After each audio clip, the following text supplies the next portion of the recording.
बच्चों, बहुत समय पहले की बात है। एक हरा भरा जंगल था जहां कई तरह के जानवर रहते थे। उसी जंगल में एक कछुआ और एक लोमड़ी भी रहते थे। कछुआ बहुत समझदार और धैर्यवान था, जबकि लोमड़ी बहुत चालाक और धूर्त थी।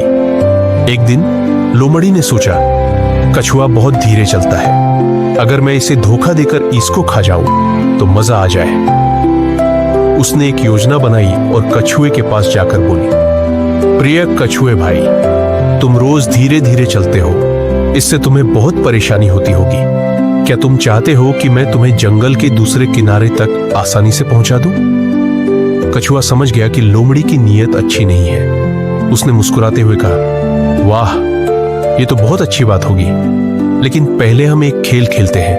अगर मैं यह खेल जीत गया तो तुम मुझे नहीं खाओगी। लोमड़ी ने सोचा, भला एक कछुआ मुझे हरा कैसे सकता है? यह खेल तो मैं ही जीतूंगी। उसने तुरंत हाँ कह दी। कछुए ने कहा, हमारी दौड़ नदी के पास खत्म होगी, अगर मैं पहले वहां पहुंच गया तो मैं जीत जाऊंगा। लोमड़ी हंस पड़ी, अरे ये तो बहुत आसान है, मैं एक ही छलांग में वहां पहुंच जाऊंगी।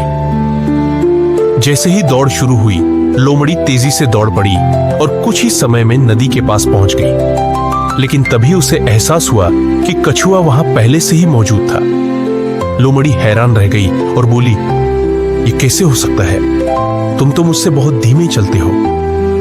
कछुए ने मुस्कुराते हुए कहा, जब तुम दौड़ रही थी तब मैं चुपचाप नदी में तैरकर सीधा यहां आ गया। अतः बच्चों, इस कहानी से हमें यह सीख मिलती है कि चालाकी से ज्यादा समझदारी और धैर्य महत्वपूर्ण होते हैं। जल्दबाजी करने वाले हमेशा जीतते नहीं, लेकिन जो बुद्धिमानी से काम लेते हैं वे जरूर सफल होते हैं।